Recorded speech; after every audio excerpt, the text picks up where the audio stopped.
അതിലേറ്റവും പ്രധാനപ്പെട്ടതായി കർത്താവ് നമുക്ക് വെളിപ്പെടുത്തി തന്നുകൊണ്ടിരിക്കുന്നത് യേശുക്രിസ്തുവിൻ്റെ മനുഷ്യത്വം എന്ന വിഷയമാണ്. വേദശാസ്ത്രപരമായി യേശുക്രിസ്തുവിൻ്റെ ദൈവത്വം, യേശുക്രിസ്തുവിൻ്റെ മനുഷ്യത്വം നോൺ നെഗോഷ്യബിളാണ്. ഈ രണ്ട് പ്രകൃതവും ഒരുമിച്ച് ഒരാളിൽ ഹൈപ്പോസ്റ്റാറ്റിക് യൂണിയൻ എന്ന് പറയും. യേശുക്രിസ്തുവിൻ്റെ ദൈവത്വത്തെക്കുറിച്ച് നമുക്ക് യാതൊരു കൺഫ്യൂഷനുമില്ല. പ്രത്യേകിച്ച് ക്രിസ്തീയ പാരമ്പര്യത്തിൽ നിന്ന് വന്നവർ എക്കാലത്തും വിശ്വസിച്ചത് യേശു ദൈവമാണ്. നമ്മളത് വിശ്വസിക്കുകയും പറയുകയും പ്രചരിപ്പിക്കുകയും ചെയ്തു. ആ വിഷയത്തിൽ നമുക്ക് വളരെ തീഷ്ണതയുണ്ട്. പ്രത്യേകിച്ചും യേശുക്രിസ്തുവിൻ്റെ ദൈവത്വത്തെ നിഷേധിക്കുന്ന ഏതെങ്കിലും വാക്കോ വാചകമോ കേട്ടാൽ നമ്മൾ തീവ്രമായി പ്രതികരിക്കുന്നവരുമാണ്. കാരണം നമ്മളത് നമ്മുടെ ഉള്ളിൻ്റെ ഉള്ളിൽ ആ ഉപദേശ സത്യത്തിന് no compromise. A fundamental doctrine of Christianity that Jesus is God. അത് ശരിയാണ്, നമുക്ക് ആ തീവ്രത ഉണ്ടായിരിക്കണം. പക്ഷേ ഈ വിഷയത്തോടുള്ള ഏകാഗ്രത കൊണ്ടായിരിക്കാം നമ്മൾ നാണയത്തിൻ്റെ മറുവശം പലപ്പോഴും ചിന്തിക്കാതെയും ധ്യാനിക്കാതെയും മനസ്സിലാക്കാതെയും പോകുന്നു. That Jesus is 100% human.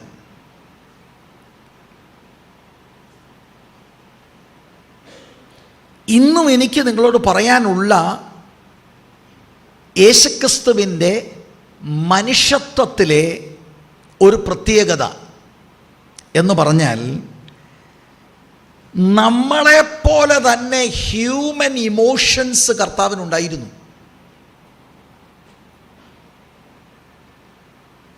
അത് നമ്മോടുള്ള ദൂതായിട്ട് ഇന്ന് നമ്മൾ ധ്യാനിക്കുവാനായിട്ട് പോവുകയാണ്. അപ്പോൾ ഇന്ന് കർത്താവ് ഈ എൻ്റെ ഉള്ളത്തിൽ പ്രകാശിപ്പിച്ച ഈ വചനത്തിലേക്കാണ് ഞാൻ പോകുവാൻ താല്പര്യപ്പെടുന്നത്. അപ്പോൾ യേശു ദൈവമാണോ? യെസ്. 100% യെസ്. നാണയത്തിൻ്റെ മറുവശം യേശു 100% മനുഷ്യനാണ്. അപ്പോൾ ഈ ഭൂമിയിൽ ജീവിച്ചപ്പോഴോ 100% ദൈവം, 100% മനുഷ്യൻ. One person Jesus having two natures.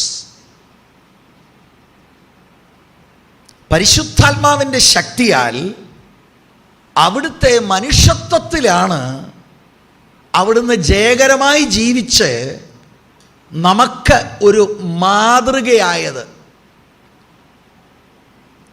എങ്ങനെയാണ് യേശുവിനെ അനുഗമിക്കാൻ കഴിയുന്നത്?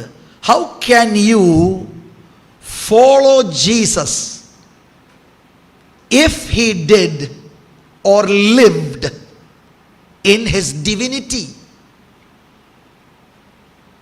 ഏതായാലും ഇവിടെ ഇരിക്കുന്ന എല്ലാവർക്കും അറിയാം, സുവിശേഷത്താൽ കർത്താവ് നമ്മളെ വിളിക്കുന്നത് ശിഷ്യത്വത്തിലേക്കാണ്. ഇപ്പോൾ അത് സംബന്ധിച്ചാണ് കർത്താവിൻ്റെ ദാസൻ ചില കാര്യങ്ങൾ ഇവിടെ പറഞ്ഞത്. ശിഷ്യത്വം എന്ന് പറഞ്ഞാൽ എന്താണ്? ടു ഫോളോ ക്രൈസ്റ്റ് എന്ന് പറഞ്ഞാൽ എന്താണ്? യേശുവിൻ്റെ പഠിപ്പിക്കൽ മുഴുവനും ഗ്രഹിച്ച് അത് ജീവിതത്തിൽ പ്രായോഗികമാക്കുക. അതോടൊപ്പം തന്നെ യേശുവിൻ്റെ ജീവിത ശൈലിയും മനസ്സിലാക്കി അത് ജീവിതത്തിൽ പ്രായോഗികമാക്കുക. പരിശുദ്ധാത്മാവിനെ നമുക്ക് തന്നിരിക്കുന്നത് തന്നെ ഈ കാര്യത്തിന് വേണ്ടിയാ.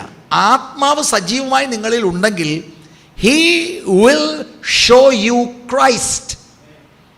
എന്നിട്ട് അങ്ങനെ ജീവിക്കാനുള്ള ആന്തരിക ബലവും ആത്മാവ് തരും. ഇപ്പോൾ തന്നെ നമ്മളൊരു ഉദാഹരണം കേട്ടു. മിഷൻ ട്രിപ്പിലേക്കുള്ള വിളിയും കുടുംബത്തിൻ്റെ വിളിയും വന്നപ്പോൾ അദ്ദേഹത്തിന് 2 ചോദ്യങ്ങളില്ല. ഓട്ടോമാറ്റിക്കലി അദ്ദേഹം മിഷൻസിന് പോകാൻ അങ്ങ് തയ്യാറായി, അങ്ങ് ഏൽപ്പിച്ചു കൊടുക്കുക. ഞാനതിൽ കാണുന്നത് പവർ ഓഫ് ഗോഡാണ്. അല്ലെങ്കിൽ നമ്മൾ കാര്യങ്ങൾ ലോജിക്കലി ചിന്തിക്കും, അനലൈസ് ചെയ്യും, ഈ ട്രിപ്പ് ഒന്ന് മാറ്റിവെച്ച് പിന്നെ നമുക്ക് അങ്ങനെ ആയാലോ ഇങ്ങനെ ആയാലോ എന്ന്. മറ്റൊരു കാര്യമില്ല, സ്വന്തം കാര്യങ്ങളെ മാറ്റിവെച്ച് ദൈവവേലയ്ക്ക് പോകുവാൻ തക്കവണ്ണം സമർപ്പിക്കപ്പെടുന്നത് അത് ദൈവശക്തിയാണ്. അപ്പം ശിഷ്യത്വത്തിലേക്ക് നമ്മൾ നീങ്ങുകയാണെങ്കിൽ യേശുവിൻ്റെ ദൈവത്വത്തിലാണ് യേശു ജീവിച്ചത് എങ്കിൽ നമ്മളാരും ദൈവങ്ങളല്ലല്ലോ. നമുക്കെങ്ങനെയാണ് യേശുവിനെ അനുഗമിക്കാൻ കഴിയുന്നത്? യേശു പറയാ, വാ എൻ്റെ പിന്നാലെ വാ. നമ്മൾ പറയും, കർത്താവേ ഞങ്ങൾ എങ്ങനെയാണ് വരുന്നത്? അപ്പം യേശുവിൻ്റെ മനുഷ്യത്വം എന്തിനാണ്?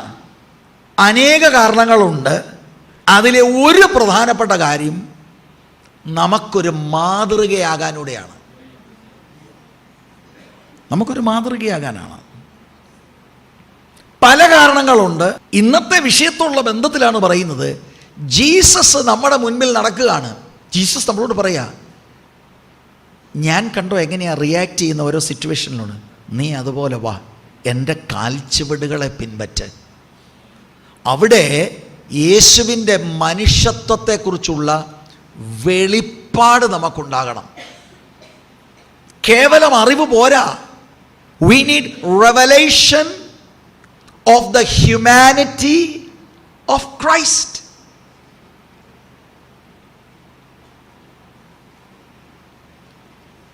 യോഹന്നാന്റെ സുവിശേഷം 12-ാം അധ്യായത്തിലേക്ക് നിങ്ങളുടെ ശ്രദ്ധ തിരിക്കുന്നു. 12-ാം അധ്യായം. യോഹന്നാൻ 12 എന്ന് പറയുമ്പോൾ തന്നെ യോഹന്നാന്റെ സുവിശേഷത്തിൻ്റെ അടുക്ക് ഇവിടെ ഇരിക്കുന്ന ദൈവമക്കൾക്ക് അറിയാമെന്നാണ് ഞാൻ വിചാരിക്കുന്നത്. 1-ാം അധ്യായമാണ് മുഖവര. 2 മുതൽ 12 വരെയുള്ള അധ്യായങ്ങൾ പരസ്യ ശുശ്രൂഷ. 13 മുതൽ 17 വരെയുള്ള അധ്യായങ്ങൾ രഹസ്യ ശുശ്രൂഷ, climaxing in the high priestly prayer. 18-ാം അധ്യായത്തിൽ യേശുവിനെ അറസ്റ്റ് ചെയ്യുന്നു, 19-ൽ ക്രൂശിക്കുന്നു, 20-ൽ യേശു ഉയർത്തെഴുന്നേൽക്കുന്നു, 21-ൽ ഉയർത്തെഴുന്നേൽപ്പിന് ശേഷമുള്ള പ്രത്യക്ഷതകൾ. അപ്പം 12-ാം അധ്യായമെന്ന് ഞാൻ പറഞ്ഞ് നിങ്ങൾ ബൈബിൾ തുറക്കുമ്പോഴേ നിങ്ങളുടെ ഉള്ളത്തിൽ വരേണ്ടത്, this is the ending of the public ministry of Jesus. 13-ാം അധ്യായത്തിൽ യേശുവിനെ നമ്മൾ കാണുന്നത് അന്ത്യ അത്താഴത്തിനിരിക്കുന്നതാണ്. This is the 12th chapter. അതിൻ്റെ 27-ാം വചനം വായിക്കാം. ഇപ്പോൾ എൻ്റെ ഉള്ളം കലങ്ങിയിരിക്കുന്നു, ഞാൻ എന്ത് പറയേണ്ടു? പിതാവേ, ഈ നാഴികയിൽ നിന്ന് എന്നെ രക്ഷിക്കണമേ. എങ്കിലും ഇത് നിമിത്തം ഞാൻ ഈ നാഴികയിലേക്ക് വന്നിരിക്കുന്നു. മതി. പിതാവേ, എൻ്റെ ഉള്ളം കലങ്ങിയിരിക്കുന്നു. Now my soul is troubled. യേശുവിൻ്റെ മനുഷ്യത്വത്തിലെ യേശുവിൻ്റെ ആ ഹ്യൂമൻ ഇമോഷനാണ് ഇവിടെ കാണുന്നത്. അതെന്താ? ചുറ്റിനും നിൽക്കുന്ന ആർക്കെങ്കിലും അത് കാണാൻ കഴിയുമോ? ഇല്ല. യേശുവിൻ്റെ ഉള്ളം കലങ്ങിയെന്നുള്ളത് അവിടുന്ന് വെളിപ്പെടുത്തിയത് കൊണ്ടാണ് എഴുത്തുകാരൻ ഇത് എഴുതിയിരിക്കുന്നത്. നിങ്ങളുടെ ഉള്ളം കലങ്ങാറുണ്ടോ? യേശുവിൻ്റെ ഉള്ളം കലങ്ങി. നിങ്ങളുടെ ഉള്ളിലെ കലക്കത്തെ യേശുവിന് അറിയാം. ഹ്യൂമാനിറ്റി ഓഫ് ജീസസ് പഠിക്കുമ്പോഴാണ് താതാത്മ്യപ്പെടുക. യേശു ജയിച്ചെങ്കിൽ എനിക്കും ജയിക്കാൻ കഴിയും. ആ വാക്ക് നീ ഒന്ന് സൂക്ഷിക്കണം. ട്രബിൾഡ്, കലങ്ങുക എന്ന വാക്ക് മൂലഭാഷയിൽ ടറാസോ എന്നൊരു പ്രയോഗമാണ്. അത് വളരെ സ്ട്രോങ് ആയിട്ടുള്ളൊരു പ്രയോഗമാണ്. അതിൻ്റെ അർത്ഥം ഷെയ്ക്ക്, സ്റ്റിർ അപ്പ് അത് നിങ്ങൾക്ക് മനസ്സിലാകുന്ന നിലയിൽ ഞാൻ പറയാം. യോഹന്നാന്റെ സുവിശേഷം 5-ാം അധ്യായം 7-ാം വാക്യത്തിൽ ഒരു മാലാഖ ഇറങ്ങി ബെഥസ്ത കുളക്കരയിൽ ആ കുളത്തിലിറങ്ങി ആ കുളത്തെ എന്ത് ചെയ്യും? കലക്കും എന്നെഴുതിയിരിക്കുന്ന പ്രയോഗമാണ്. വായിക്കാം. രോഗി അവനോട്, യജമാനനെ, വെള്ളം കലങ്ങുമ്പോൾ എന്നെ കുളത്തിലാക്കുവാൻ എനിക്കാരുമില്ല. ആ പ്രയോഗം എഴുതിയിരിക്കുന്നത് ഇത് മനസ്സിലാകാനാണ് ഒരു ദൃഷ്ടാന്തം എന്ന നിലയിൽ ബൈബിളിൽ തന്നെ ഞാൻ ആ പ്രയോഗം കാണിക്കുന്നത്. ഇതുപോലെ നിങ്ങളുടെ ഹൃദയം കലങ്ങാറുണ്ടോ? അങ്ങനെ കലങ്ങിയവർ ഇന്ന് പകൽ എന്നെ കേൾക്കുന്നുണ്ടെങ്കിൽ നിങ്ങൾക്കുള്ള വിടുതൽ എന്ന് പറയുന്നത് മനുഷ്യനായ യേശുവിനെ നോക്ക്. The answer is in Christ. എല്ലാ കാര്യത്തിനും ഡേ ടു ഡേ ലൈഫിൽ ലുക്ക് അറ്റ് ജീസസ്.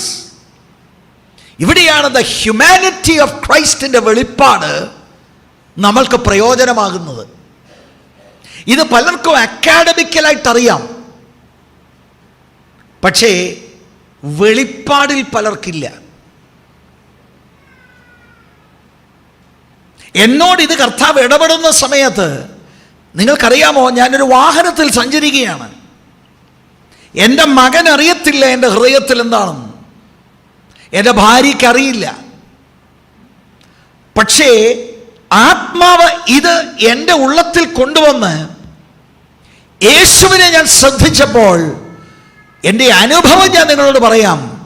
എല്ലാ കാര്യങ്ങളും it melted away. Look at Christ. He is the answer. He is the answer. എൻ്റെ അനുഭവം ഞാൻ എൻ്റെ പ്രിയ സഹോദരി സഹോദരന്മാരുമായിട്ട് ഞാൻ ഷെയർ ചെയ്യുകയാണ്. കാരണം നമ്മളിപ്പോൾ യേശുവിൻ്റെ മനുഷ്യത്വം എന്ന വിഷയത്തിലാണ് ഈ വർഷം മുഴുവനും ഊന്നൽ കൊടുത്തത്. നിങ്ങൾ കടന്നു പോകുന്ന സാഹചര്യങ്ങൾ എനിക്കറിയില്ല. നിങ്ങൾ കടന്നു പോകുന്ന എല്ലാ സാഹചര്യങ്ങളിലും watch Jesus. You will get the answer. അപ്പോൾ ഇവിടുത്തെ അക്കലങ്ങി എന്നുള്ള വാക്ക് ജീസസിൻ്റെ ഒരു ഹ്യൂമൻ ഇമോഷനാണ്. അതൊരു സ്ട്രോങ് പ്രയോഗമാണ്. ഈ വാക്ക് തന്നെയാണ് മത്തായി 2:3 എഴുതിയിരിക്കുന്നത്. ഹേരോദാവ് എൻ്റെ ഹൃദയം കലങ്ങി. അതെന്താണ്? വിദ്വാൻമാര് ഒരു പുതിയ രാജാവിനെ അന്വേഷിച്ചു വരുന്നു. Oh, he was troubled. He was stirred in his heart. ഈ പ്രയോഗമാണ് മത്തായി 14:26 ശിഷ്യന്മാരെ കുറിച്ച് എഴുതിയിരിക്കുന്നത്. പെട്ടെന്ന് കർത്താവ് വെള്ളത്തിന്റെ മീതെ കടന്നു വരുന്നത് കണ്ട് they were troubled. ഈ വാക്കാണ് ലൂക്കോസ് 1:12 നമ്മൾ പഠിച്ചതല്ലേ. സെക്കറിയാവ് ആലയത്തിൽ പ്രതീക്ഷിക്കാതെ ഒരു ദൂതൻ ഇറങ്ങി വന്നു. He was troubled. ഇത് തന്നെയാണ് ലൂക്കോസ് 24:38 ശിഷ്യന്മാര് ഒരുമിച്ച് സംഘമായിരിക്കുക. ഉയർത്തെഴുന്നേറ്റ കർത്താവ് പെട്ടെന്ന് അവർ പ്രതീക്ഷിക്കാതെ അവരെ കാണുവാനായിട്ട് വന്നപ്പോൾ they were afraid, they were troubled. Taraso. നമ്മുടെ എല്ലാവരുടെ ജീവിതത്തിൽ ഇതുണ്ടാകാം. ചില ആളുകൾ ചിന്തിക്കുന്നത് if you are troubled in your heart ഭീരുത്വമാണെന്ന് ചിന്തിക്കുന്നവരുണ്ട്. നോ, ആകണമെന്നില്ല. എന്താ ഈ Yohannan 12:27 now my soul is troubled? അപ്പോൾ നമ്മൾ മനസ്സിലാക്കണം, 20ാമത്തെ വാക്യം മുതൽ അതിനെ പരിശോധിച്ചാൽ യേശു യെരുശലേമിലേക്ക് പോകുകയാണ്. For the last time Jesus is the lamb who is going to be sacrificed. ആ സമയത്ത് ഗ്രീക്കുകാർ, യവനായ ആളുകൾ യേശുവിനെ കണ്ട് സംസാരിക്കാനായിട്ട് വന്നു. അത് ഫിലിപ്പോസും അന്ത്രയോസും കൂടെ യേശുവിനെ അറിയിക്കുന്നു. അന്നേരം യേശു ഒരു നല്ല മെസ്സേജ് കൊടുത്തു. എന്താണ് മെസ്സേജ്? യേശുവിൻ്റെ മെസ്സേജ് ഇതാണ്. വാസ്തവത്തിൽ ആ ഭാഗം എല്ലാം കൂടെ പഠിക്കുമ്പോൾ വെറുതെ എന്നെ കണ്ടിട്ട് പോയിട്ടോ വർത്താനം പറഞ്ഞിട്ട് പോയിട്ടോ കാര്യമില്ല എന്ന അർത്ഥത്തിലാണ്. എന്നെ കാണണോ? എൻ്റെ പിന്നാലെ വന്ന് മരിക്കാൻ തയ്യാറാണോ എന്നാണ് യേശുവിൻ്റെ ചോദ്യം. യേശു ആദ്യം തന്നെക്കുറിച്ച് പറഞ്ഞു. നാഴിക വന്നിരിക്കുന്നു, കോതമ്പ് മണി നിലത്ത് വീണ് ചാകണം, ചത്തില്ല എങ്കിൽ തനിയെ ഇരിക്കും, ചത്തുവെങ്കിലോ വളരെ ഫലമുണ്ടാകും, പ്രയോജനപ്പെടും. ഇതെല്ലാം പറഞ്ഞിട്ട് തന്നെ അന്വേഷിക്കുന്നവരോട് പറയുക, എനിക്ക് ശുശ്രൂഷ ചെയ്യുന്നവൻ എന്നെ അനുഗമിക്കട്ടെ. അനുഗമിക്കുക എന്ന വാക്ക് കണ്ടോ? അതാണ് ശിഷ്യത്വത്തിലേക്കുള്ള വിളി. കണ്ടേച്ചു പോയിട്ട് കാര്യമില്ല, അനുഗമിക്കണം. നമ്മൾ ചോദിക്കും അന്നേരം, എങ്ങോട്ടാ കർത്താവേ? I am going to the cross. മരിക്കാൻ വരുന്നുണ്ടോ? ഇതാണ് സുവിശേഷത്തിൻ്റെ വിളി. This is the call of the gospel. Call is for discipleship. Cost is to deny yourself. ഇവിടെ മരിക്കുക എന്ന് പറയുമ്പോൾ നമ്മൾ അക്ഷരികമായ ക്രൂശല്ല, തന്നെത്താൻ ത്യജിച്ച് ക്രൂശെടുത്ത് അനുഗമിക്കുക. അതാണ് വിളി. ഞാൻ നിങ്ങളോട് പറയാം, വളരെ സ്നേഹത്തിൽ പറയാം, അതാണ് ക്രിസ്ത്യാനിറ്റി. അല്ലാതെ പെന്തിക്കോസിൽ വരുന്നതല്ല ക്ലൈമാക്സ്.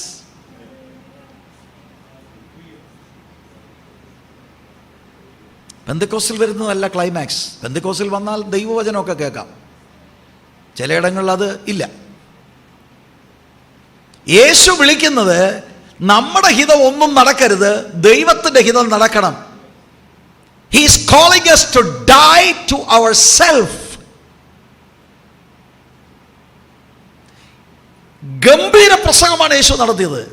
എന്നിട്ട് 26-ാം വാക്യത്തിൻ്റെ 2-ാം ഭാഗം ഒരു വാഗ്ദത്തം കൂടെ യേശു പറയുന്നുണ്ട്. എന്താ പറയുന്നത്? എനിക്ക് ശുശ്രൂഷ ചെയ്യുന്നവനെ പിതാവ് മാനിക്കും. കേട്ടോ, പിതാവ് മാനിക്കും.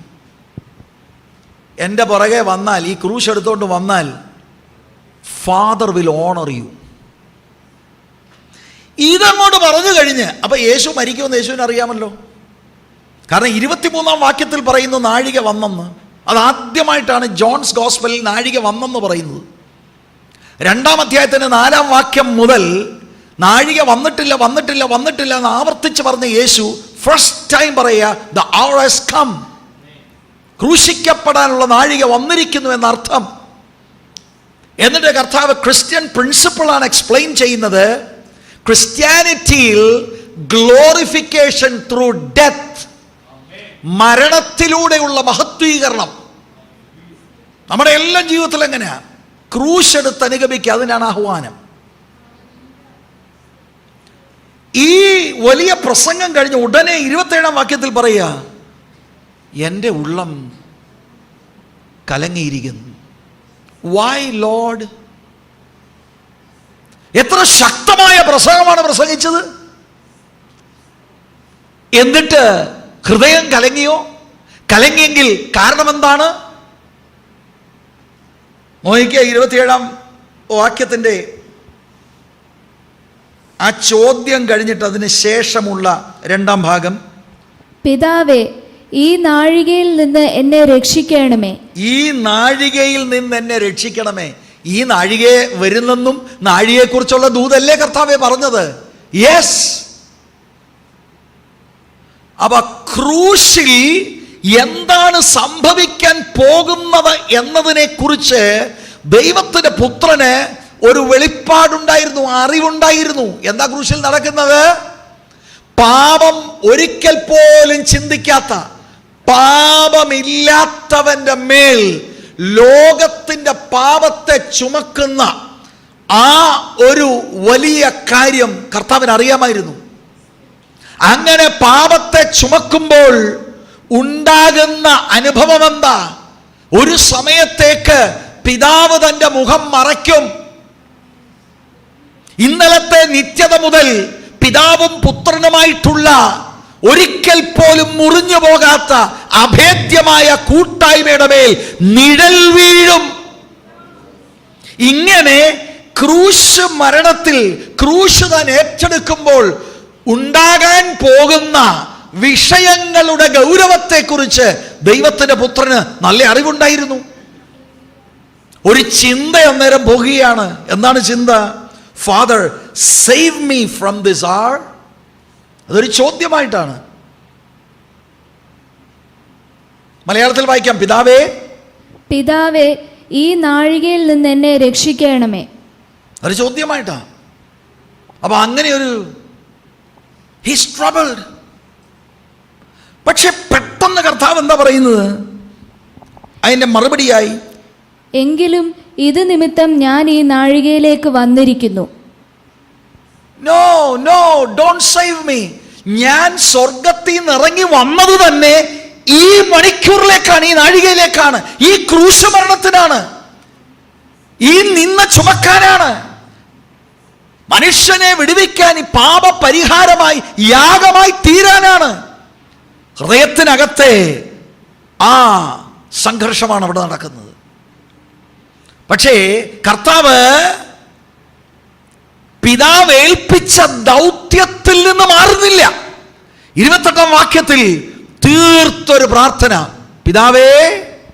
പിതാവേ, നിന്റെ നാമത്തെ മഹത്വപ്പെടുത്തണമേ. That's it. എന്റെ ഹിതം നടക്കരുത്. ഞാൻ വന്നത് ഇതിനാ, നീ അയച്ചത് ഇതിനാ, നീ മഹത്വം എടുക്കണം. ഉടനെ സ്വർഗത്തിൽ നിന്നൊരു ശബ്ദമുണ്ടായി. എന്താ ഉണ്ടായത്? അപ്പോൾ സ്വർഗത്തിൽ നിന്ന് ഞാൻ മഹത്വപ്പെടുത്തിയിരിക്കുന്നു, ഞാൻ മഹത്വപ്പെടുത്തിയിരിക്കുന്നു, ഇനിയും മഹത്വപ്പെടുത്തും. അതെന്നെ 2 തവണ അങ്ങനെ. ഞാൻ മഹത്വപ്പെടുത്തിയിരിക്കുന്നു എന്ന് പറഞ്ഞാൽ അത് കഴിഞ്ഞ കാലമാ. ഈ 33 വർഷവും ഞാൻ മഹത്വപ്പെടുത്തു, ഇനി മഹത്വപ്പെടുത്തും. ക്രൂശിലും ഞാൻ മഹത്വപ്പെടുത്തും. എങ്ങനെയാ ക്രൂശിൽ പിതാവ് മഹത്വം എടുക്കുന്നത്? പിതാവിന്റെ സ്നേഹം അതിന്റെ പൂർണ്ണ നിലയിൽ പ്രദർശിപ്പിക്കപ്പെടുന്നത് ക്രൂശിലാണ്. പാപത്തിനെതിരെയുള്ള ദൈവത്തിന്റെ ന്യായവിധി പ്രദർശിക്കപ്പെടുന്നത് ക്രൂശിലാണ്. അങ്ങനെ പിതാവ് ക്രൂശിൽ മഹത്വപ്പെടുക്കും. കഴിഞ്ഞ 33 വർഷവും സ്വന്തം ഹിതത്തെ മാറ്റിവെച്ച് പിതാവിന്റെ ഹിതം മാത്രം ചെയ്ത പുത്രൻ പിതാവിനെ ഭൂമിയിൽ മഹത്വപ്പെടുത്തി. അതാണ് യോഹന്നാൻ 17:4.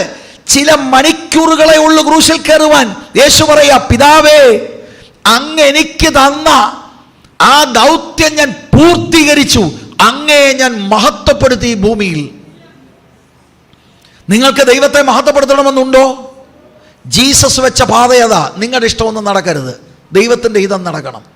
അതാണ് ഭൂമിയിൽ ദൈവത്തെ മഹത്വപ്പെടുത്താനുള്ള ക്രിസ്തീയ മാതൃക, യേശു തന്ന മാതൃക. Price the lord, hallelujah. പക്ഷേ ആ പോയിന്റിൽ വരികയാണ്. വരുമ്പോൾ എൻ്റെ ഉള്ളം കലങ്ങിയിരിക്കുന്നു. ഞാൻ എന്താ പറയേണ്ടത്?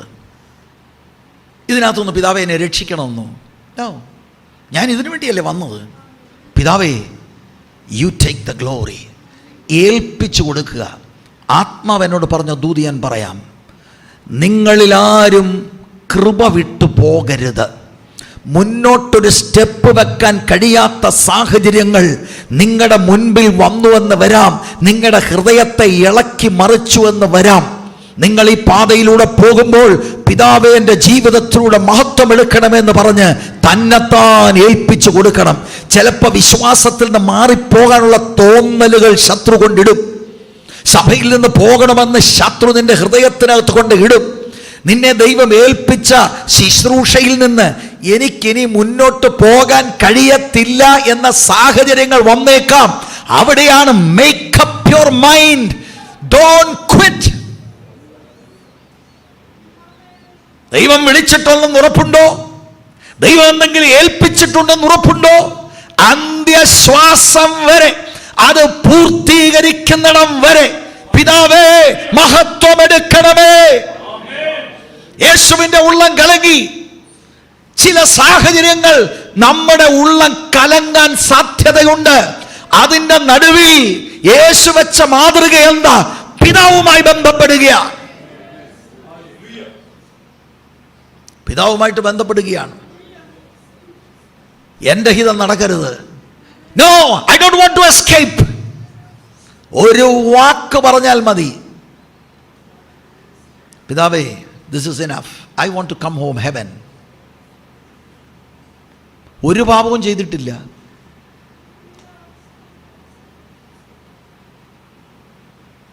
ഞാൻ വിചാരിക്കുന്നത് പറയാം, നമ്മളെയൊക്കെ ഓർത്ത് കാണും. പിതാവേ മഹത്വമെടുക്കണം, മഹത്വമെടുക്കണം, എൻ്റെ ഹിതം നടക്കരുത്, മഹത്വമെടുക്കണം, മഹത്വമെടുക്കണം. He was troubled in his heart. അവിടെ കർത്താവ് ജയമെടുത്തു. ഏൽപ്പിച്ചു കൊടുക്കുമ്പോൾ സ്വർഗത്തിൽ നിന്ന് പിതാവിൻ്റെ ശബ്ദം ബലപ്പെടുത്തുകയാണ്. മഹത്വം എടുത്തു, ഇനിയും എടുക്കും. നിങ്ങൾ ഇന്ന് പകൽക്കാലം ഒന്ന് ഏൽപ്പിച്ചു കൊടുക്ക്. ഏൽപ്പിച്ചു കൊടുക്കുമ്പോൾ ഈ ശബ്ദം നിങ്ങളുടെ ഉള്ളിൽ അന്തരാത്മാവിൽ ലൈവാകും. അന്തരാത്മാവിൽ ലൈവാകും. ഇട്ടച്ച് നീ പോകരുത്, ഇട്ടച്ച് നീ പോകരുത്. ഹൃദയം ക്ഷീണിച്ച് മനസ്സ് മടുത്ത പലരും ഇന്ന് പകൽ എന്നെ കേൾക്കുന്നുണ്ട്. ദൈവം നിന്റെ ഹൃദയത്തെ കാണുന്നു. നീ ആരോടും ഇത് പറഞ്ഞിട്ടില്ല.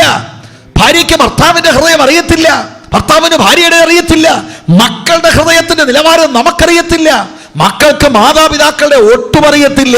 പക്ഷെ ഇത് അറിയാമെന്ന ഒരുവരുണ്ട്. ഹല്ലേലൂയ. ഇന്ന് പകൽ പരിശുദ്ധാത്മാവിന് ഈ വചനത്താൽ നമ്മെ ഉറപ്പിക്കാനുണ്ട്. Look at Christ in his humanity. യേശുവിന്റെ മനുഷ്യത്വമാണ് ഞാൻ പറയുന്നത്. നമ്മളെപ്പോലുള്ള ഇമോഷൻസ് യേശുവിനുണ്ടായിരുന്നു.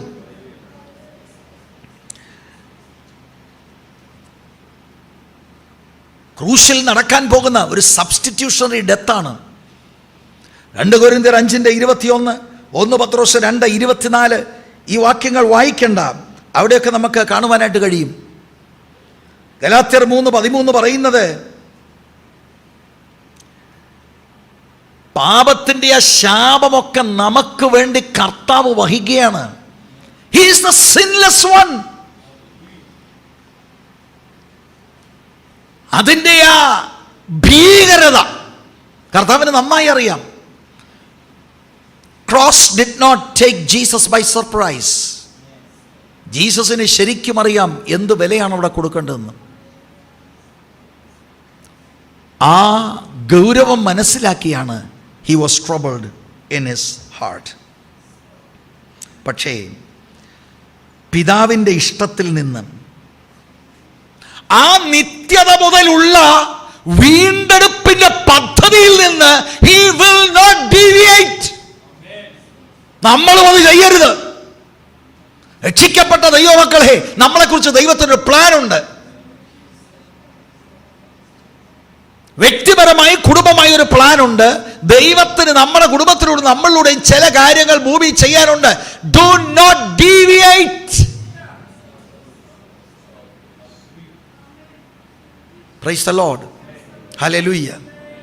അവിടെ പോയാൽ അങ്ങനെ ആയിരിക്കും, അല്ല ഇങ്ങനെ ഭീകരമായിട്ടായിരിക്കും, ഇങ്ങനെ ആകും. ഇതെല്ലാം മനസ്സ് നമ്മളോട് പറയും. ഒറ്റ പ്രാർത്ഥന പ്രാർത്ഥിച്ചാൽ മതി. Father, you take the glory. You take the glory. Father will take the glory. പിതാവെന്ന് വിളിക്കത്തക്കവണ്ണം വ്യക്തിപരമായ ഒരു ബന്ധം നിങ്ങൾക്കുണ്ടെങ്കിൽ ഈ പ്രാർത്ഥന പ്രാർത്ഥിച്ച് കർത്തൃകരങ്ങളിൽ അങ്ങ് ഏൽപ്പിച്ചു കൊടുക്കണം. You are safe when you are in the will of God. ദൈവം അറിയാതെ ഒന്നും സംഭവിക്കത്തില്ല. ദൈവത്തിൻ്റെ ആലോചനയിൽ നിൽക്കുന്ന ഒരാളാണ് ഭൂമിയിലെ ഏറ്റവും സേഫസ്റ്റ് ആള്. ദൈവഹിതത്തിൻ്റെ ഉള്ളിലായിരിക്കും അവൻ. ഹല്ലേലൂയ. യോഹന്നാൻ 12:27 ആണ് ഞാൻ പറഞ്ഞത്. 13-ാം അധ്യായത്തിൽ വരുമ്പോൾ അതിൻ്റെ 1 മുതൽ അതിൻ്റെ 10 വരെ 11 വരെയുള്ള വാക്യങ്ങൾ, 1 മുതൽ 11 വരെയുള്ള വാക്യങ്ങൾ, അന്ത്യ അത്താഴത്തിന് കർത്താവ് ഇരിക്കുമ്പോൾ ശിഷ്യന്മാരുടെ കാൽ കഴുകുന്നു. ആ ശിഷ്യന്മാരുടെ കൂട്ടത്തിൽ തന്നെ ഒറ്റിക്കൊടുക്കുവാൻ പോകുന്ന യൂദയും ഉണ്ട്. ഈ യൂദാസിൻ്റെ ഉൾപ്പെടെ കാൽ കഴുകി കർത്താവ്. എന്നിട്ട് 12 മുതൽ 20 വരെയുള്ള വാക്യങ്ങളിൽ ഇതിൻ്റെ അർത്ഥം കർത്താവ് വിവരിക്കുകയാണ്. അർത്ഥമറിയാതെ അക്ഷരികമായി കാൽ കഴുകുന്നതിൽ അർത്ഥമില്ല. യേശു കേവലം ഒരു കാർമ്മിക ശുശ്രൂഷ അവിടെ തുടങ്ങുകയല്ല. യേശുവിന് ഒരു വലിയ കാര്യം കമ്മ്യൂണിക്കേറ്റ് ചെയ്യാനുണ്ട്. എന്താ? നിങ്ങൾ എന്നെ ഗുരുവെന്ന്, കർത്താവെന്ന് വിളിക്കുന്നു. നിങ്ങൾ വിളിക്കുന്നത് ശരിയാണ്. You are right. ഞാൻ നിങ്ങളുടെ കാല് കഴുകി എന്ന് പറഞ്ഞാൽ എൻ്റെ സ്ഥാനം പിടിച്ചു വെക്കാതെ തന്നെത്താൻ താഴ്ത്തി ഒരടിമയെ പോലെ നിങ്ങളുടെ കാല് കഴുകിയെങ്കിൽ എന്ന് പറഞ്ഞാൽ ഇൻ ലവിങ് സർവീസ് നിങ്ങൾ എല്ലാവരും തുല്യരാണ്. നിങ്ങൾ അന്യോന്യം കാല് കഴുകണം, സെർവ് ചെയ്യണം സ്നേഹത്തിൽ. ആ പശ്ചാത്തലത്തിൽ അവരിയ്ക്കുന്നത് ഞങ്ങളിൽ വലിയവൻ ആരാണ്? യേശു പറയാ, നിങ്ങൾ പറയുന്നത് ഞാനാണ് വലിയവൻ. ശരിയാണ്. വലിയവനായ ഞാൻ തന്നെത്താൻ താഴ്ത്തി നിങ്ങളുടെ കാല് കഴുകിയെങ്കിൽ നിങ്ങൾ തമ്മിൽ ആരും വലിയവരില്ല, എല്ലാവരും ഈക്വലാണ്. നിങ്ങൾ നിങ്ങളെ തന്നെ താഴ്ത്തി അന്യോന്യം കാല് കഴുകണം. അതാണ് ദൈവരാജ്യത്തിൻ്റെ ഹ്യൂമിലിറ്റിയുടെ പ്രിൻസിപ്പിൾ, സെർവൻറ്ഹുഡിൻ്റെ പ്രിൻസിപ്പിൾ, ലവിങ് സർവീസിൻ്റെ പ്രിൻസിപ്പിൾ. ഇത് കഴിഞ്ഞിട്ട്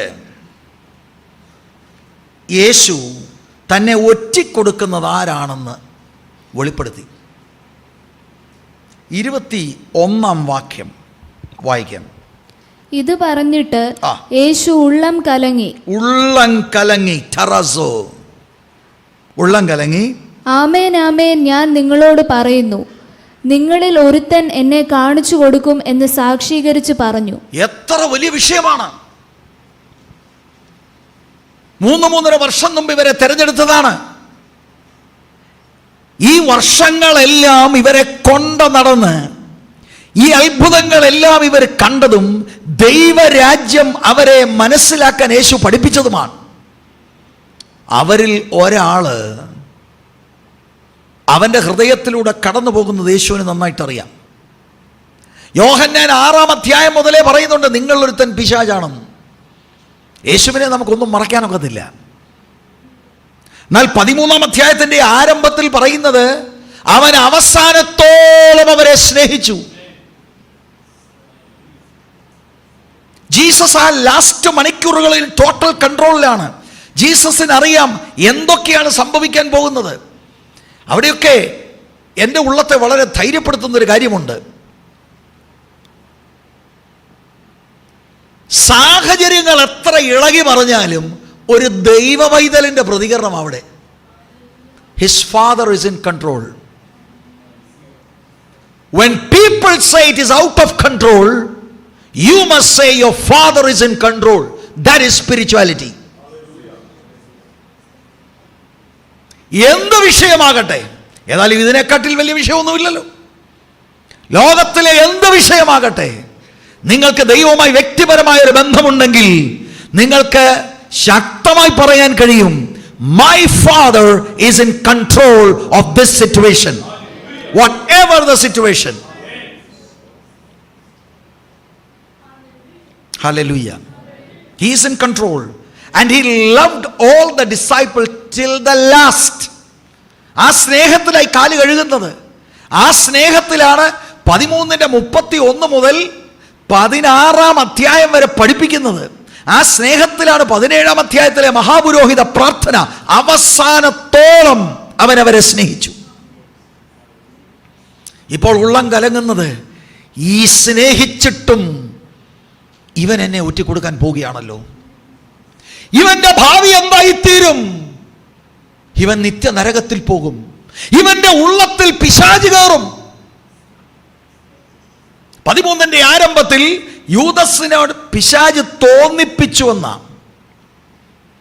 13-ന്റെ അവസാന ഘട്ടത്തിലേക്ക് വരുമ്പോൾ അവന്റെ ഉള്ളിൽ പിശാച് കടന്നു. ഇവിടെയൊക്കെ മനസ്സിലാക്കണം, യേശുവിന്റെ കൂടെ നടന്നാലും ഹൃദയം സൂക്ഷിച്ചില്ലെങ്കിൽ പിശാചകത്ത് കയറും.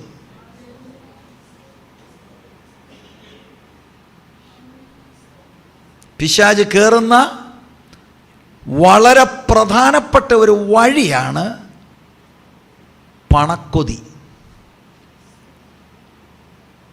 പക്ഷെ ഇതൊന്നും ആർക്കും മനസ്സിലാവില്ല.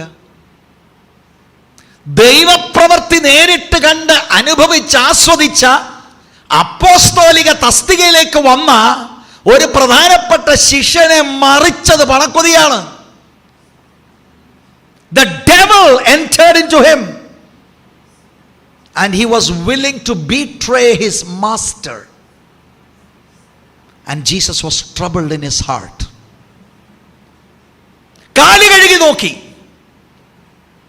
വാർണിങ്സ് കൊടുത്തു നോക്കി. നിങ്ങൾ ആ ഭാഗം പഠിച്ചാൽ എത്ര അവസരമാണെന്നറിയോ കൊടുക്കുന്നത് അവൻ തിരിയാൻ, അവൻ മാനസാന്തരപ്പെടാൻ. But he is so decided in his heart. പിന്നെ അവസാനം വന്ന് പിശാച് അകത്ത് കയറിയപ്പോൾ കൺട്രോൾ വിട്ടുപോയി.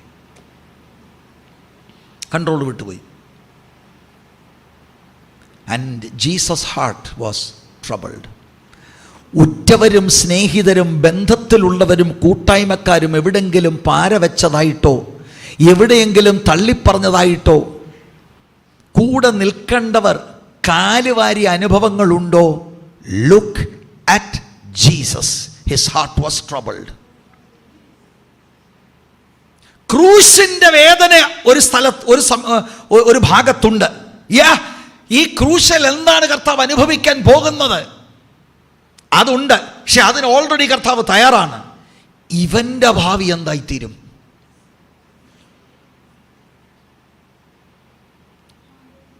സ്തോത്രം. യേശുവിൻ്റെ ഉള്ളം കലങ്ങി. നമ്മളും ഇങ്ങനെയുള്ള അനുഭവത്തിലൂടെ കടന്നു പോകും. യേശു അവിടെ അവനോട് വഴക്കുണ്ടാക്കിയില്ല. യേശു അവനെ പരസ്യമായിട്ട് കളിയാക്കിയുമില്ല. പിതാവിൻ്റെ കൺട്രോളിലാണ്. പിതാവ് നിശ്ചയിച്ചതുപോലെ മാത്രമേ നടക്കത്തുള്ളൂ. അവൻ അവൻ്റെ സ്ഥലത്ത് പോവും. നാശയോഗ്യനെന്നാണ് 17-ാം അധ്യായത്തിൽ അവനെ വിളിക്കുന്നത്. അവൻ ജനിച്ചില്ലായിരുന്നെങ്കിൽ കൊള്ളായിരുന്നു. അവനവൻ്റെ പണിക്ക് പോവും. മനുഷ്യപുത്രൻ ദൗത്യത്തിൽ നിന്ന് മാറത്തില്ല. ആരെങ്കിലും പാരവെച്ചത് കൊണ്ടോ ആരെങ്കിലും കളിയാക്കിയത് കൊണ്ടോ ഹൃദയത്തിൽ കലക്കമുണ്ടാകും. ദൗത്യത്തിൽ നിന്ന് മാറരുത്. കയറി വന്നപ്പോൾ ഒരാൾ ഷെയ്ക്ക് ഹാൻഡ് തന്നില്ല, അത് മതി. ഇന്നത്തെ കൂടി ആത്മീയൻ അടുത്ത ഞായറാഴ്ച വരാതിരിക്കാൻ. What do you know about Christ? Humanity of Christ ആണ് ഞാൻ പറയുന്നത്. നമ്മൾ കടന്നുപോയ എല്ലാ സാഹചര്യങ്ങളുടെ കർത്താവ് കടന്നുപോയി. And he overcame. ക്രിസ്തുവിൻ്റെ ആത്മാവിനെ നമ്മുടെ ഉള്ളത്തിൽ തന്നിട്ടുണ്ട്. മാത്രമല്ല ക്രിസ്തുവിനെ ധ്യാനിക്കാൻ തിരുവെഴുത്ത് നമുക്ക് തന്നിട്ടുണ്ട്. ഇന്ന് പകൽ ഇത് കേൾക്കുമ്പോൾ കുടുംബത്തിലുള്ളവർ, നിങ്ങളെ കൈവിടുന്ന അനുഭവത്തിലൂടെ കടന്നു പോകുന്നവർ എന്നെ കേൾക്കുമ്പോൾ ധൈര്യമായിട്ടിരിക്കണം. നിങ്ങളുടെ ദൗത്യത്തിൽ നിന്ന് മാറരുത്. അവസാനം വരെ വിശ്വസ്തയോടെ നിൽക്കണം. അവസാനം വരെ നിൽക്കണം. ചിലപ്പോൾ ക്രിസ്തു നിമിത്തം ഭർത്താവ് ഉപേക്ഷിച്ചെന്ന് വരാം, ഭാര്യ വിട്ടേച്ച് പോയെന്ന് വരാം, സ്വന്തക്കാർ വിട്ടേച്ച് പോയെന്ന് വരാം. സഹായിക്കേണ്ടവർ കരം നീട്ടാതെ ഇരിക്കും. എല്ലാവരാലും പരിഹസിക്കപ്പെടും. ഇവിടെ എന്താ നടക്കുന്നത്? സ്വന്തത്തിൽ നിന്ന് ഒരാൾ പോയി പുരോഹിതന്മാരുമായി ടൈപ്പായി കാശ് മേടിച്ച് ചുംബനം ചെയ്ത് ഒറ്റിക്കൊടുക്കാൻ പോകുക. എന്താ അതിന് പറയേണ്ടത്? അനുഭവിച്ചിട്ടുണ്ടോ ഇത്? വ്യക്തിപരമായ സ്വന്തം താല്പര്യങ്ങൾക്ക് വേണ്ടി ദൈവസഭയെ ഒറ്റിക്കൊടുക്കുന്നവരുണ്ടോ? അവരിലൊക്കെ വ്യാപരിക്കുന്നത് the spirit of Judas. It's the spirit of Judas. It's satanic. Jesus ആർക്കെങ്കിലും എന്തെങ്കിലും ദോഷം ചെയ്തിട്ടുണ്ടോ? പിന്നെ ജൂഡസിനെ പ്രേരിപ്പിക്കുന്നത് എങ്ങനെ? I got to make money. 12-ാം അധ്യായത്തിൽ മറിയയുടെ ആരാധനയിൽ പിറുപിറുത്തവനാണ്. 300 പണം. അതെന്താ ഇവിടെ 30, 10% അതിനകത്തൊന്നും അവൻ ചൂണ്ടിയനെ. യോഹന്നാൻ തന്നെ അത് എഴുതുമ്പോൾ എഴുതിയിട്ടുണ്ട്, അവൻ കള്ളനാണ്.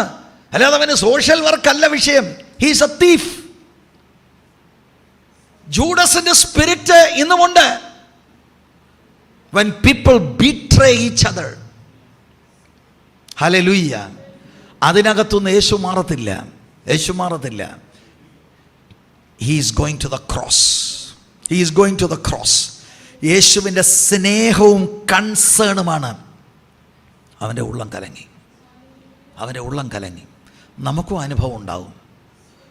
ഏറ്റവും അടുത്തിരുന്ന ആൾ, ഒരുമിച്ച് ഒരു പായൽ മുട്ടുകുത്തിയ ആൾ, നമ്മളോട് ദൂത് പറഞ്ഞ ആൾ, നമുക്ക് വേണ്ടി പ്രാർത്ഥിക്കാമെന്ന് ഏറ്റ ആൾ, അവർ തന്നെ ഇപ്പത്തേണ്ട പാര വെച്ചിരിക്കുന്നു.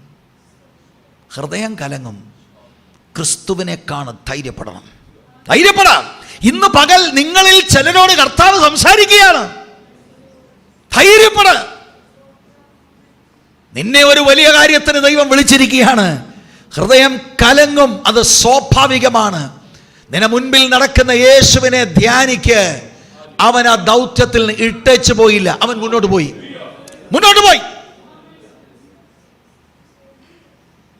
പകയുണ്ടോ കർത്താവെ അങ്ങേക്ക്? ഇല്ല. അറസ്റ്റ് ചെയ്യാൻ വന്നപ്പോൾ വിളിക്കുന്നൊരു പേരുണ്ട്, സ്നേഹിത.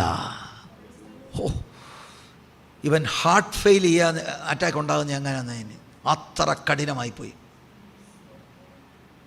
6-ാം അധ്യായം തൊട്ട് ഇവൻ ആരാണെന്നറിയാം. അറസ്റ്റ് ചെയ്യുന്ന സമയത്തും വിളിക്കുന്നതെന്നറിയാമോ? സ്നേഹിത. എനിക്ക് നിയോഗമുണ്ട് പറയാൻ. ബിട്രയലിൻ്റെ കാശ് കൊണ്ട് നീ കഴിക്കത്തില്ല. അവൻ്റെ അവസാനം ദാരുണമായിരുന്നു. കെട്ടിയാന്ന് ചത്തു. എപ്പോഴും ഓർത്തോണം, ദൈവകൃപയുള്ള ഒരു ദൈവസഭയെ, ആത്മനിറവുള്ള ഒരു ദൈവ പൈതലിനെതിരെ ടോർപ്പിഡോ വെച്ചാൽ no one can save you. അല്ലെ പിന്നെ അതുപോലെ അനുദപിച്ച് ചെന്ന് മാനസാന്തരപ്പെടണം. ഞാൻ ഈ പറയുന്ന വാക്കുകൾ കുറിക്കൊണ്ടോണം, എഴുതി വെച്ചോണം. ബൈബിളാണ് ഇത് പറയുന്നത്. യേശുവിന് ഒരു നഷ്ടമില്ല. പിതാവിൻ്റെ ഹിതം യേശുവിൽ നിവൃത്തിയായി.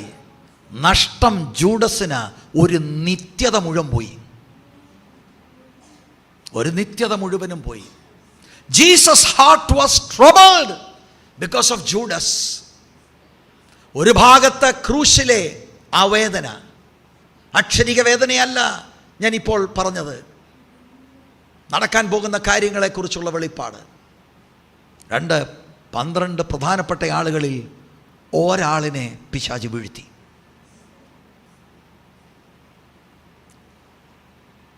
മത്തായിയുടെ സുവിശേഷം 26-ാം അധ്യായം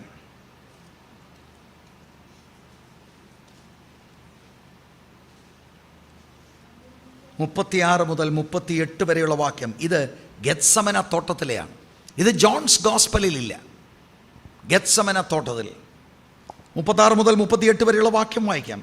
അനന്തരം യേശു അവരുമായി ഗത്ശമന എന്ന തോട്ടത്തിൽ വന്ന് ശിഷ്യന്മാരോട്, ഞാൻ അവിടെ പോയി പ്രാർത്ഥിച്ചു വരുവോളം ഇവിടെ ഇരിപ്പീൻ എന്ന് പറഞ്ഞു. പത്രോസിനെയും സെബദി പുത്രന്മാർ ഇരുവരെയും കൂട്ടിക്കൊണ്ട് ചെന്ന് ദുഃഖിച്ചും വ്യാകുലപ്പെട്ടും തുടങ്ങി. എൻ്റെ ഉള്ളം മരണവേദന പോലെ അതിദുഃഖിതമായിരിക്കുന്നു. ഇവിടെ താമസിച്ച് എന്നോടുകൂടെ ഉണർന്നിരിപ്പീൻ. My soul is overwhelmed with sorrow to the point of death. 8 ശിഷ്യന്മാരെ കർത്താവ് ഈ തോട്ടത്തിൻ്റെ എൻട്രൻസിൽ വിട്ടു.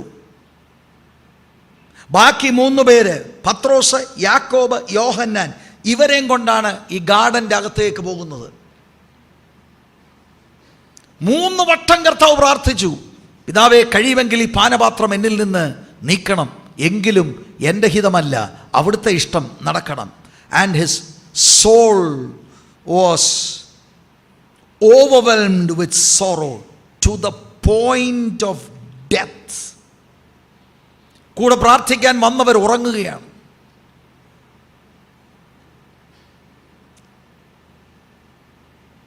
ഒരു പെർഫെക്റ്റ് മനുഷ്യൻ എന്ന നിലയിൽ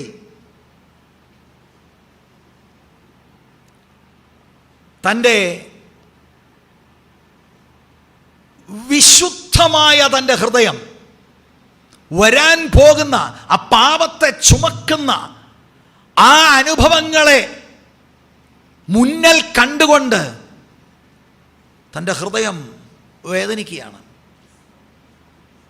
കൈത്താങ്ങൽ തരേണ്ട പ്രാർത്ഥിക്കേണ്ട ആളുകൾ കിടന്നുറങ്ങുകയാണ്. And he's crying out, father if it is your will. നമ്മൾ ആ ഭാഗം മാത്രമേ പ്രാർത്ഥിക്കൂ അല്ലേ? പിതാവേ, എൻ്റെ ഇഷ്ടം അങ്ങനെ, നിൻ്റെ ഇഷ്ടം അങ്ങനെ ആയിത്തീരണമേ. എന്ത്? ഗെത്സമനയിൽ നിന്ന് എന്നെ ആരും കൊണ്ടുപോകരുത്, ക്രൂശ് എനിക്ക് വേണ്ട. ജീസസിൻ്റെ പ്രാർത്ഥന എന്താ? കഴിയുമെങ്കിൽ ഈ പാനപാത്രം, എങ്കിലും എൻ്റെ ഹിതം നടക്കരുത്, പിതാവേ അങ്ങയുടെ ഹിതം നടക്കണം. ഇത് തന്നെയാണ് 12:28 പിതാവേ മഹത്വമെടുക്കണം.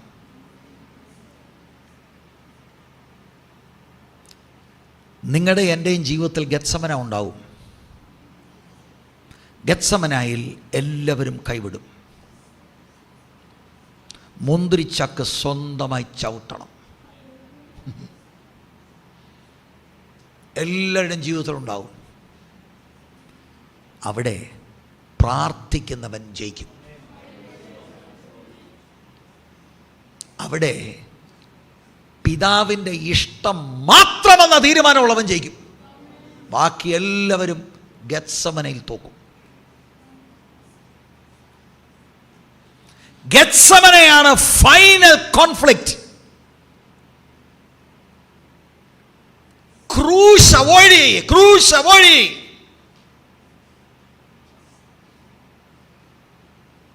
Jesus overcame. നോ, എൻ്റെ ദൗത്യത്തിൽ നിന്ന് മാറത്തില്ല. I will go head. എന്താണ് പിശാചിൻ്റെ ഏറ്റവും വലിയ പോരാട്ടം എന്നറിയാമോ? നമ്മുടെ ഉള്ളത്തിലെ വേദനിപ്പിക്കുക നമ്മുടെ സ്വയമുള്ള ചിന്തകൾ തന്നെ നമ്മെ ആ സ്ട്രെയിറ്റ് പാത്തിൽ നിന്ന്, ദൈവം വെച്ചിരിക്കുന്ന ആ ദൗത്യത്തിൽ നിന്ന് ഡൈവേർട്ട് ചെയ്യുക, ഡീവിയേറ്റ് ചെയ്യുക. B sure of your calling. Hallelujah, hallelujah. മനുഷ്യനായ ക്രിസ്തുവിനെ നമ്മൾ നോക്കുകയാണ് ഈ ഒരൊറ്റ സബ്ജക്റ്റിൽ. ഞാൻ എൻ്റെ വാക്കുകൾ നിർത്താൻ പോവുക. എന്നാൽ അതിനു മുമ്പ് യേശുവിൻ്റെ ഹൃദയം കലങ്ങി. ഇതിനിടയ്ക്കാണ്, ഗെത്സമനയ്ക്ക് മുൻപാണ്, യോഹന്നാൻ 14:1 നിങ്ങളുടെ ഹൃദയം കലങ്ങിപ്പോകരുത്. ഹോ,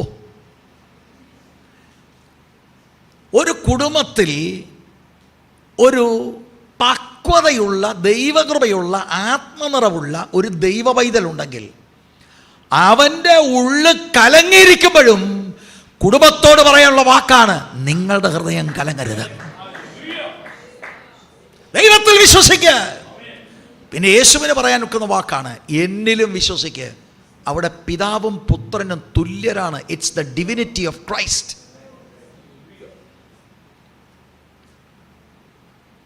വാസ്തവത്തിൽ ഈ കലക്കത്തിൻ്റെ ഇടയിൽ ഈ ശിഷ്യന്മാരല്ലേ കർത്താവിനോട് ഒരു നല്ല വാക്ക് പറഞ്ഞ് ബലപ്പെടുത്തേണ്ടത്?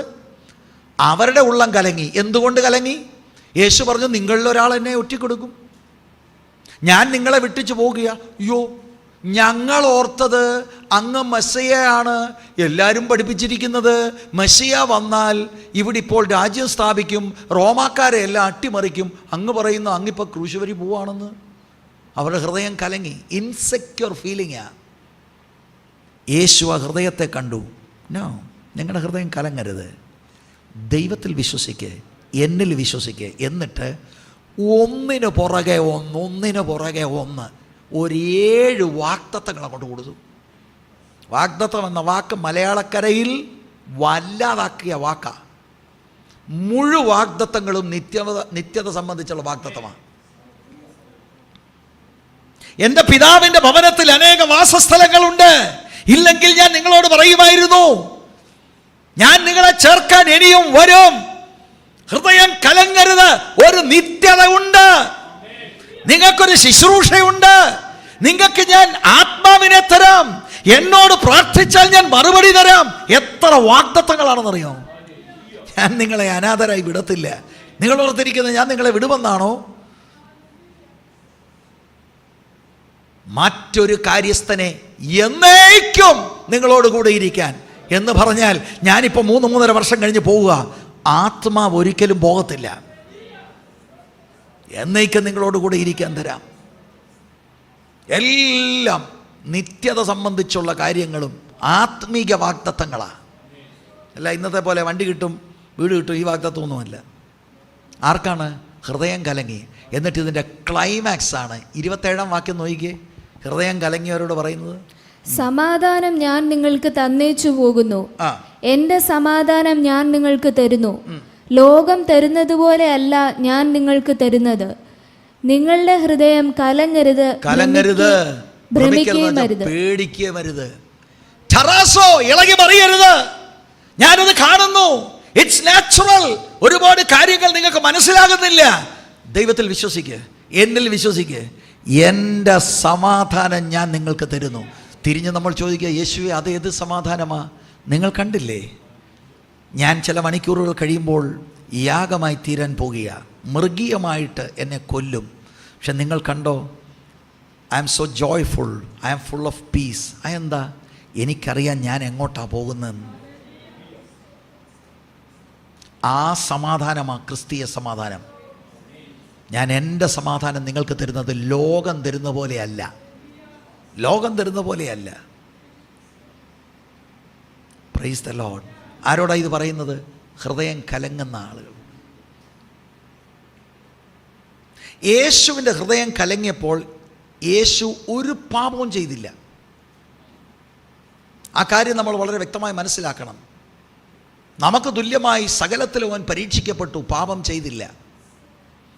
കാരണം യേശുവിൻ്റെ ട്രബിള്, ക്രൂശിൽ പാപമെല്ലാം തൻ്റെ മേൽ ചുമത്തപ്പെടുമ്പോൾ പിതാവുമായിട്ടുള്ള ബന്ധം താൽക്കാലികമായി അതിന്മേൽ നിഴൽ വീഴുന്ന ആ ഭാരമാണ്. മറ്റൊന്ന്, ജൂഡസ് നഷ്ടപ്പെട്ടു പോകുമല്ലോ എന്നുള്ള ഭാരമാണ്. ശിഷ്യന്മാരുടെ ഇവിടുത്തെ ഭാരം എന്താണെന്നറിയാമോ? ഗുരു പോവുക. മത്തായി 19:27 പറയുന്നത്, എല്ലാം വിട്ടിട്ട് ഞങ്ങൾ നിൻ്റെ പുറകെ പോയി, ഇപ്പോൾ എല്ലാം കഴിഞ്ഞു. ഇൻസെക്യൂർ ഫീലിംഗാ. അവരോട് യേശു പറയുന്നത്, no, I will not leave you. നിങ്ങളെല്ലാം വിട്ടു, ഞാൻ ഫെഡറൽ ബാങ്കിലും സ്റ്റേറ്റ് ബാങ്കിലും 5 കോടി വെച്ച് തരാമെന്നല്ല, പരിശുദ്ധാത്മാവിനെ തരാം. ആ ആത്മാവാണ് കർത്താവിനെ നയിക്കുന്നത്. ആ ആത്മാവിനെ നിങ്ങൾക്ക് തരാം. ആ ആത്മാവാണ് ഇന്ന് നമ്മളോട് ഇടപെടുന്നത്. Look at the humanity of Christ. ജീവിതത്തിൽ ഒരു പാളിച്ചയും വരത്തില്ല. നിങ്ങളുടെ ജീവിതത്തിലെ ഏത് കാര്യത്തിനും പെട്ടെന്ന് നിങ്ങളുടെ മനസ്സിൽ വരേണ്ടത്, യേശു ഇതിലെങ്ങനെ പ്രതികരിക്കും? അതാണ് വരേണ്ടത്. What would Jesus do in this particular situation? Look at Christ. എന്നോട് ഇന്നലെ കർത്താവ് ഇടപെട്ടത് ഞാൻ നിങ്ങൾക്ക് കൈമാറി. എൻ്റെ ജീവിതത്തിൽ വളരെ സ്ട്രെങ്ത് എൻ്റെ ഉള്ളത്തിലുണ്ടായി. നമ്മുടെ ഉള്ളത്തിലെ കാര്യം ആർക്കും അറിയില്ല. നിങ്ങളുടെ ഉള്ളത്തിലെ കാര്യം ആർക്കും അറിയില്ല. നിങ്ങളുടെ സ്വന്തം ഭാര്യയ്ക്ക് അറിയണമെന്നില്ല, ഭർത്താവിന് അറിയണമെന്നില്ല. നമ്മളിപ്പോൾ ഇവിടെ ഇത്രയും പേര് വന്നിരിക്കുകയാണ്. ഈ തൊട്ടടുത്തിരിക്കുന്ന ആളുകളുടെ എല്ലാം കൂടെ ഉള്ളത്തിൽ പോകുന്ന അവരുടെ ആ ട്രബിൾ, അവരുടെ ഉള്ളം കലങ്ങിയിരിക്കുന്നത് അറിയില്ല. ഷെയ്ക്കാൻഡ് തരുമ്പോൾ ചിലപ്പോൾ ഒരു കോസ്മെറ്റിക് ഇച്ചിരി, എന്താ പ്രൈസ് ലോർഡ് എന്നൊക്കെ പറയും. നമ്മൾ അവർക്ക് ഫൈൻ, ഓക്കെ. ചില ആളുകൾ ചിന്തിക്കും, ഓക്കെ അവർക്കൊക്കെ സാമ്പത്തികമുണ്ട്, അവർക്ക്. അങ്ങനെയല്ല. നമ്മൾ ഈ ഭൂമിയിലാണ്. ഈ ഭൂമിയിൽ യാത്ര ചെയ്യുമ്പോൾ ഹൃദയം കലങ്ങി നിയന്ത്രണം വിട്ടാൽ ദൗത്യത്തിൽ നിന്ന് ഔട്ടാവും. പിന്നെ നമ്മൾ കാണിക്കുന്നതെല്ലാം വേറെ വഴിയെ കാണിക്കും. നിങ്ങളുടെ ഹൃദയം കലങ്ങിപ്പോകരുത്. നമുക്ക് മുൻപേ നടന്ന യേശുവിന് ഈ അഡ്വൈസ് തരാൻ കഴിയുന്നത് എന്താ? അവിടുന്ന് മനുഷ്യനായി നടന്നപ്പോൾ നമ്മുടെ അതേ ഇമോഷൻസ് അനുഭവിച്ചു. ആ യേശുവിനെ പിൻപറ്റുമ്പോൾ ഇങ്ങനെയുള്ള ട്രബിൾ ഇല്ലാത്ത ഒരു ലൈഫല്ല, ട്രബിൾ ഉള്ള ലൈഫാ. പക്ഷെ അതിൻ്റെ നടുവിൽ എന്നെ ധൈര്യപ്പെടുത്താൻ എൻ്റെ മുൻപിൽ ഒരാൾ നടപ്പുണ്ട്. ഞാൻ ആ കാൽപാദം നോക്കുമ്പോൾ അവിടുന്ന് വീഴുന്നില്ല, ഞാൻ അതുവഴി ചുവട് വെക്കുക. എൻ്റെ ദൗത്യത്തിൽ നിന്ന് മാറത്തില്ല. കണ്ണുകൾ ദൈവസന്നിധിയിൽ അടയ്ക്കാം. ഞാൻ നിങ്ങൾക്ക് വേണ്ടി പ്രാർത്ഥിക്കാൻ പോവുകയാണ്. സ്തോത്രം, സ്തോത്രം, സ്തോത്രം. എല്ലാ കണ്ണുകളും അടച്ചാട്ടെ. ഇന്ന് പകൽ ഈ ദൂത് കേട്ടുകൊണ്ടിരുന്നപ്പോൾ പാസ്റ്ററെ, എൻ്റെ ഹൃദയം കലങ്ങുന്നുണ്ട്, എനിക്ക് വേണ്ടി പ്രാർത്ഥിക്കണം. ഇത് ദൈവശബ്ദമാണെന്ന് എനിക്ക് തിരിച്ചറിയുന്നു. പാസ്റ്റർക്ക് എൻ്റെ വിഷയം അറിയത്തില്ല, പക്ഷേ എൻ്റെ ഉള്ള നൊമ്പരത്തിലാണ്, എൻ്റെ ഹൃദയം കലങ്ങുന്നു, എനിക്ക് വേണ്ടി പ്രാർത്ഥിക്കണമെന്ന് അപേക്ഷിക്കുന്നവർ മാത്രം ആ കരമൊന്ന് ഉയർത്തിയാട്ട് നിങ്ങൾക്ക് വേണ്ടി ഞാൻ പ്രാർത്ഥിക്കാൻ പോകുക.